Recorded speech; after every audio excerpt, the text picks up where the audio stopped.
In the hush of late afternoon, the air pressed down with a dry, unrelenting heat. People moved through the street slowly, weighed by the sun, but it was not the stillness of the hour that caused the sudden pause. It was the collapse, a chestnut horse stumbling, knees folding beneath him, before the weight of his body struck the ground with a sound that startled even those far away. Dust lifted around him, hanging briefly in the air, before settling onto his glistening coat. His flanks rose and fell in shallow rhythm, his chest heaving with an effort that seemed to take more from him than it gave. The leather harness lay twisted against his side, metal fittings clinking faintly each time he shuddered. The rhythm of life on the street faltered. A child, clutching her mother's hand, pulled at her sleeve, pointing to the animal lying motionless. A fruit seller lowered his basket to the stones, his eyes fixed on the trembling frame in the dust. A carriage driver drew his horse to the side, watching quietly. For a few long seconds, the everyday noise, footsteps, bartering voices, cartwheels against stone, seemed to dim, replaced by the fragile sound of labored breaths and the scrape of hooves against the road as the horse tried once more to stand. His front legs pushed, sliding against the stones, but his hindquarters gave way beneath him. He sank back down, nostrils wide and raw with the taste of dust, his eyes glinting with exhaustion. The crowd grew slowly, not in urgency but in gravity, as if each step closer was a recognition of something more serious than simple weariness. The horse's coat was soaked, the dark patches spreading across his shoulders and belly, each bead of sweat catching the sunlight before slipping into the dust. His tail flicked weakly once, then stilled. A woman near the front of the gathering spoke softly, almost to herself. "He can't go on." The words carried only as far as the people beside her, yet they settled into the silence as though they were meant for everyone. Heat radiated off the cobblestones, shimmering against the horizon of the narrow street. The scent of sweat, leather, and sun-warmed stone mingled thickly in the air.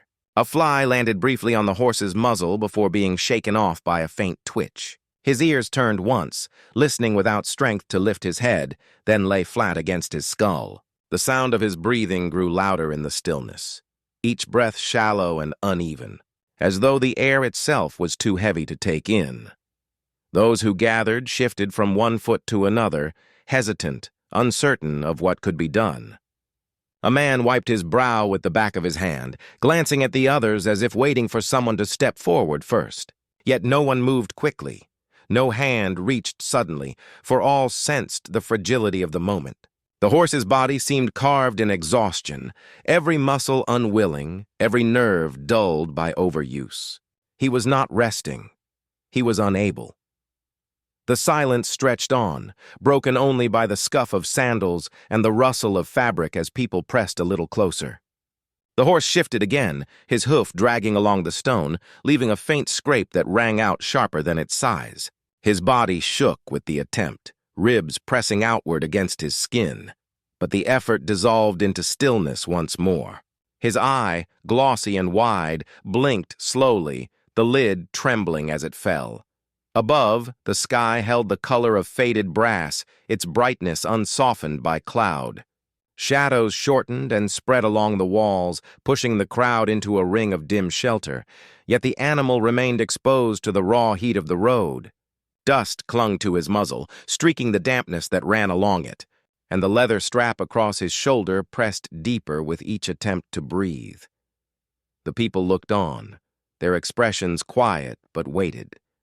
Some clasped their hands together, some leaned forward with their lips pressed shut, and others stood still, as though frozen by the sight of strength reduced so suddenly to fragility. The horse gave one final effort. A jerk of his head, the scrape of his hooves against the stone, then lowered his neck back to the ground. The sound of his exhale carried out into the circle, a release so deep it seemed to draw the onlookers closer still.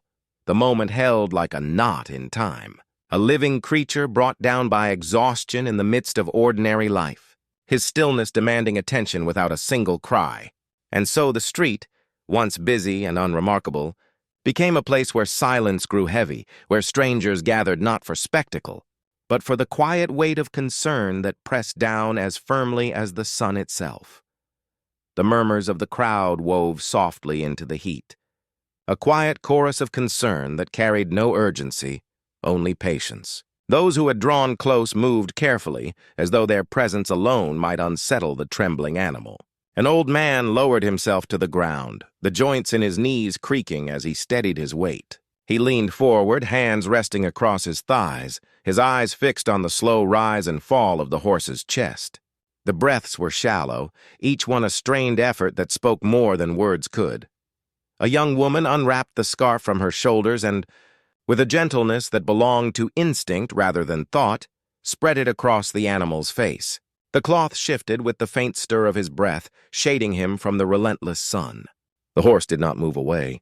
His ears flicked once, a tired acknowledgement, before sinking flat again against his head.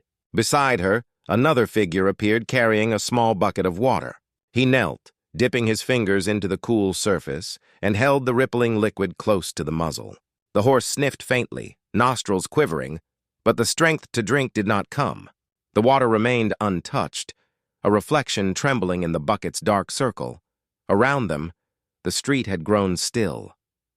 Where moments earlier the air had carried the shuffle of feet and the clatter of daily life, now silence pressed more heavily than the heat itself. A vendor who had abandoned his stall stood with arms folded loosely, his gaze steady but unsure.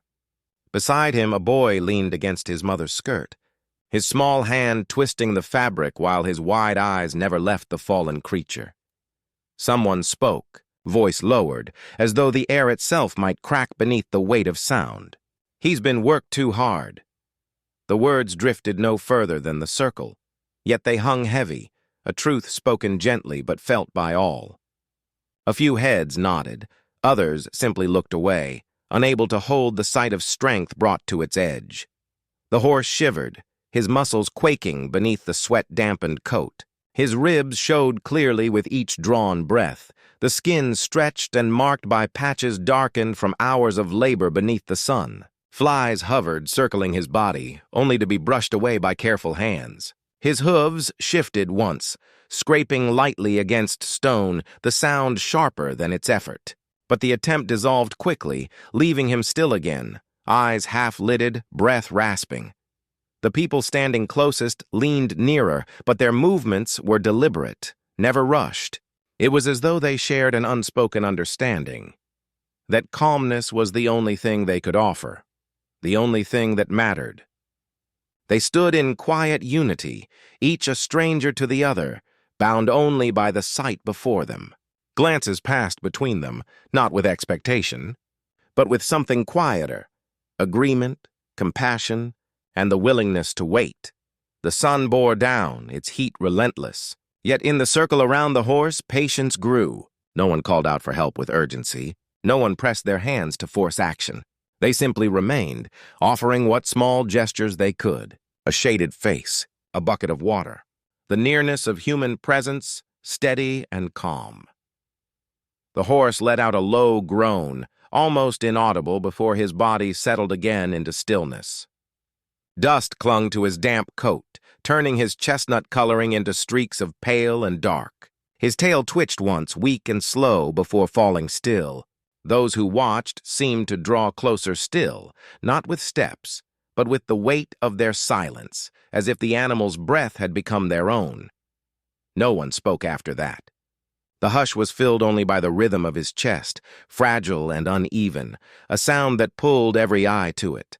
Strength had nearly left him, yet still he lay surrounded not by indifference, but by a gathering of strangers, each waiting, each holding the moment with a tenderness they could not name.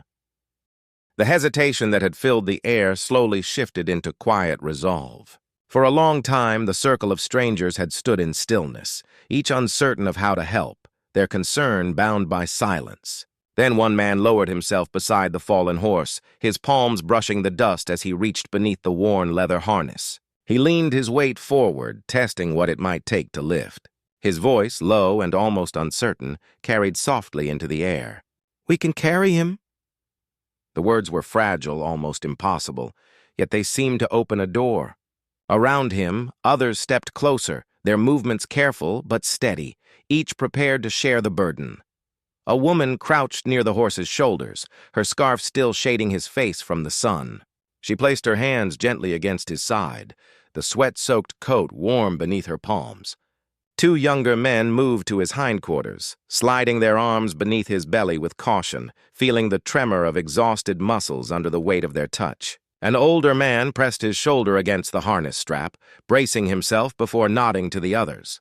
The air held its breath as the small gathering arranged themselves around the animal, their hands forming a patchwork of strength across his body. The horse groaned, a low, strained sound as his head lifted faintly and fell again. His ears flicked once, then lay still, though he did not resist. His chest heaved with effort, his body trembling as though confused by the sudden closeness of so many human hands. Yet the touch remained gentle, their movements slow, every gesture asking for permission rather than taking it. "Easy now," whispered the woman with the scarf. Her words meant less for the others and more for the animal himself. Together they leaned back and lifted. The weight surged against their bodies, leather straps pressing deep into shoulders, arms straining as they worked in unison. Their feet shuffled against the stones, steadying themselves, each step deliberate. The chestnut body, once motionless against the harsh ground, began to rise through their combined strength. A hush fell even deeper across the crowd that watched, broken only by the scrape of shoes and the faint sound of labored breaths, human and animal alike. The horse's body quivered with each movement, his skin twitching beneath the effort, but still he allowed himself to be carried. His eyes blinked slowly, his muzzle damp with sweat and dust, turning faintly toward the circle of faces around him. Every step forward carried the weight of more than muscle and bone. It carried the quiet dignity of life itself, upheld by strangers who had chosen compassion over hesitation. They moved toward the shade of a narrow alley, where the air hung cooler and the ground softened into dust. The sun's glare slipped behind the taller walls, shadows stretching across their path.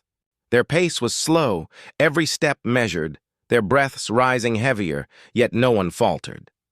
Even those who did not carry walked close, their hands hovering near, ready to steady the weight if needed. The unity was silent, unplanned, yet whole. A circle of strangers drawn into one motion. At last, they reached the shelter of the alley. With one final shared effort, the group lowered the horse onto the softer earth, their hands releasing carefully so that he settled without jolt or strain. Dust rose faintly, settling across sweat-stained coats and tired arms. The horse lay trembling, but not alone. His chest rose in uneven rhythm, yet with each breath, the air seemed a little lighter than before. The people stood around him, their bodies tired, but their faces softened by the knowledge of what had just passed between them. What had begun as a scattering of individuals had become a circle of shared resolve, each one giving what strength they could to lift a life from the heat of the street.